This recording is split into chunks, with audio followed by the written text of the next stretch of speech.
And so it was. On the selected day I was commissioned with presenting myself in the normal dazzling array before the woman who would become my wife. I stood at the knee of some nondescript tropical plant and bellowed needlessly to a biddy huddling over her tea. "Who are you? Who are you? Speak your mind and tell me, who are you?" My valet, who had arranged the particulars with some other man's valet, came over. "You're speaking to the wrong lady, sir." So I turned to him, quite sure, and quietly screamed, "We were headed for nuptial bliss, sir. Nuptial bliss, I say. You have wronged me." I proceeded to venture, throwing my glove to the floor.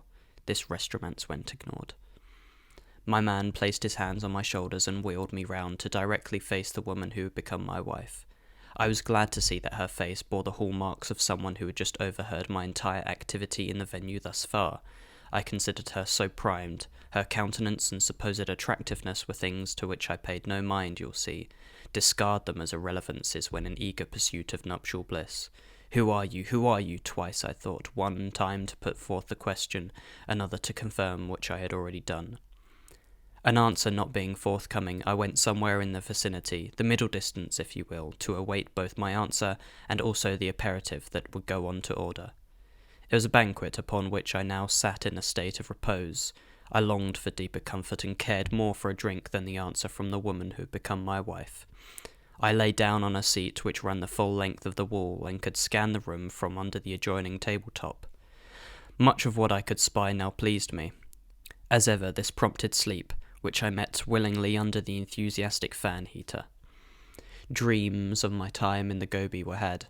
I'd left my regiment in Burma and walked north for many weeks unchecked by the Tibetan or Chinese authorities. The thing was done for no express purpose, though it was later noted that regardless of motive, I had left the theatre of war and was so summarily branded a coward. Of this I retain no opinion. I repeat, I do not know why I was doing what I was doing. The Gobi was an arid place full of bouncing rats. Had I eaten sand by the spoonful, my tongue could not have been drier. I was awoken suddenly, wherein lo the woman who had become my wife was dousing my face with the aperitif I had ordered in my purgatory.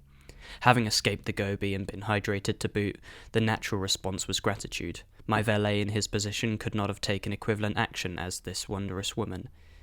He would be stricken with concern over his continued employment. Out of this, she no doubt intuited that when dealing with the likes of me, that which would offend is considered flattery, and that, intended as compliment, will be cause for affront. By this logic, she should have seen that through screaming at her on my first encounter, my intentions were as pure as the Himalayan streams I longed to play in again. And that was a review for Finsbury Park Tube Station.